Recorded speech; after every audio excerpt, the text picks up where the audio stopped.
Roasted idli very simple and very easy. ಒಮ್ಮೆ ಪಾತ್ರೆ, ಎಣ್ಣೆ,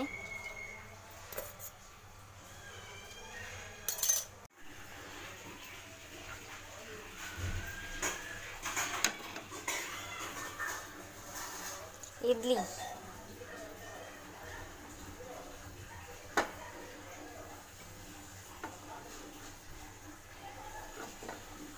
ನಾಲ್ಕು ಇಡ್ಲಿ, ಅಚ್ಚ ಖಾರದ ಪುಡಿ,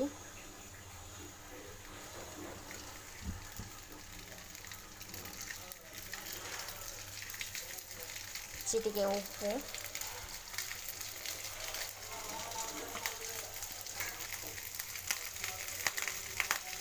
ತುಪ್ಪ ಹಾಕೋದು.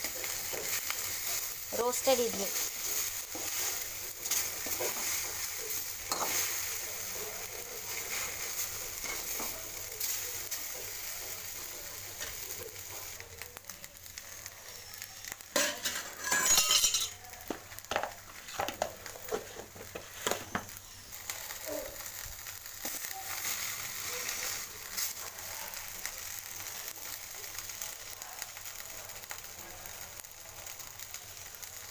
ಇಡ್ಲಿ ಜೊತೆ ಸಾಂಬಾರು ಚಟ್ನಿ ಪಲ್ಯ ತಿಂದು ಬೇಜಾರಾಗಿದ್ದರೆ ಇದರ ರೋಸ್ಟ್ ಮಾಡ್ಕೊಳ್ಳಿ.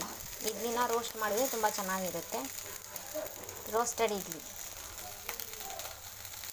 ಕ್ರಿಸ್ಪಿಯಾಗಿ ಬರಬೇಕಿದು ಇಡ್ಲಿ ಎಲ್ಲದು ಸ್ವಲ್ಪ ಕ್ರಿಸ್ಪಿ ಆದರೆ ಚೆನ್ನಾಗಿರುತ್ತೆ. ಸ್ವಲ್ಪ ಬೇಕಂದರೆ ಚಾಟ್ ಮಸಾಲ ಹಾಕ್ಕೋಬೋದು. ಚಟ್ನಿ ಸಾಂಬಾರು ಪಲ್ಯ ಜೊತೆ ಬೋರ್ ಆಗಿದ್ದರೆ ಈ ಥರ ಒಂದ್ಸಲ ರೋಸ್ಟೆಡ್ ಮಾಡ್ಕೊಳ್ಳಿ. ರೋಸ್ಟೆಡ್ ಇಡ್ಲಿ ಸಾಂಬಾರು ಪಲ್ಯ ಚಟ್ನಿ ಬೇಡ ಅಂದರೆ ಒಮ್ಮೆ ಈ ಥರ ಟ್ರೈ ಮಾಡಿ. ಉಳಿದಿರೋ ಇಡ್ಲಿಯಿಂದನೂ ಮಾಡ್ಬೋದು, ಬಿಸಿ ಇಡ್ಲಿಯಿಂದನೂ